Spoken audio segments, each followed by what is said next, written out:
Assalamualaikum warahmatullahi wabarakatuh. Saya Deviantika dengan NIM 0306213135. Baiklah, di sini saya akan menjelaskan tentang memahami pemimpin dan fungsi-fungsi kepemimpinan dalam organisasi, perspektif pendidikan Islam.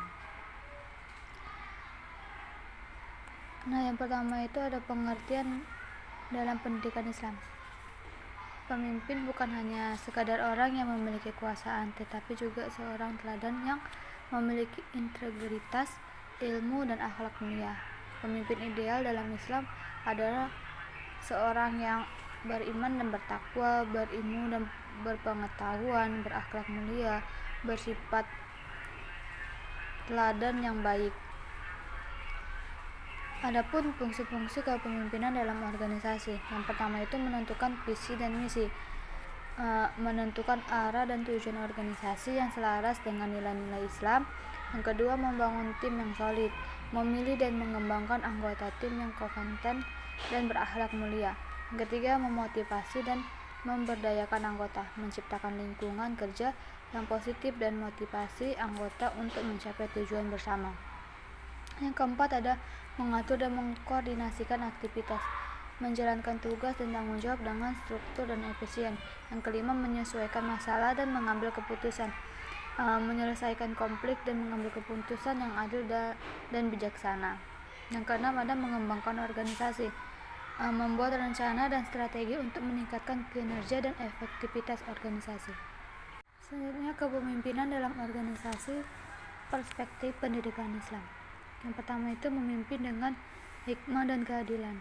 Yang kedua, menjalankan amanah dengan setia. Yang ketiga, membangun kerjasama dan solidaritas.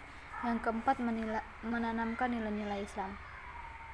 Contoh kepemimpinan dalam pendidikan Islam, contohnya itu seperti Rasulullah SAW. Beliau adalah pemimpin yang ideal, yang memiliki semua sifat terpuji dan menjalankan tugasnya dengan penuh kasih.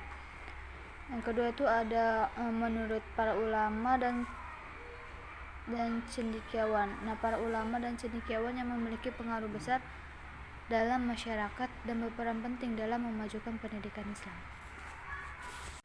Adapun jurnal yang saya ambil yaitu tentang fungsi leadership dalam peningkatan pelayanan publik di kantor Kecamatan Makassar.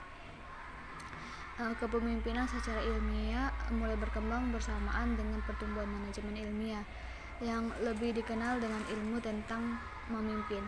Hal ini terlihat dari banyaknya literatur yang mengkaji tentang leadership dengan berbagai sudut pandang atau perspektifnya. Kepemimpinan merupakan proses atau serangkai kegiatan yang saling berhubungan satu dengan yang lain, berisi menggerakkan, membimbing, dan mengarahkan serta mengawasi orang lain dalam berbuat sama.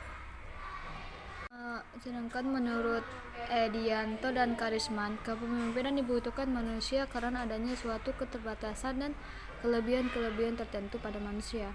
Sementara begitu pentingnya masalah kepemimpinan ini menjadikan pemimpin selalu menjadi fokus evaluasi mengenai penyebab keberhasilan atau kegagalan organisasi. Kepemimpinan sebuah organisasi merupakan motivasi eksternal yang tepat dapat mengarahkan pencapaian tujuan perorangan ataupun tujuan organisasi.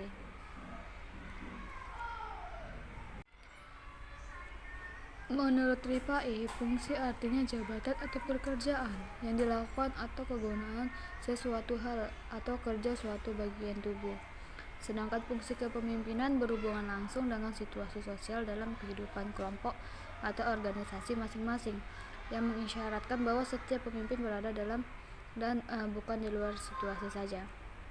Fungsi kepemimpinan merupakan gejala sosial karena harus mewujudkan dalam interaksi antara individu dalam suatu sosial, suatu kelompok atau organisasi.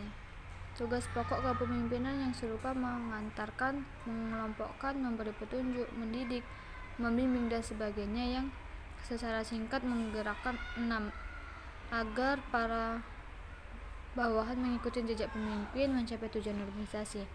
Hanya dapat melaksanakan secara baik bila seorang pemimpin menjalankan fungsinya sebagai mana semestinya. Adapun fungsi-fungsi kepemimpinan adalah yang pertama itu fungsi perencanaan. Seorang pemimpin perlu membuat perencanaan yang menyeluruh bagi organisasi dan bagi dirinya selaku penanggung jawab tercapainya tujuan organisasi. Yang kedua, fungsi memandang ke depan. Nah, maksudnya adalah mampu mendorong apa yang akan terjadi serta selalu waspada terhadap kemungkinan. Hal ini memberikan jaminan bahwa jalannya proses pekerjaan ke arah yang akan dituju akan dapat berlangsung terus-menerus tanpa mengalami hambatan dan penyimpanan yang merugikan. Yang kedua, fungsi pengembangan loyalitas.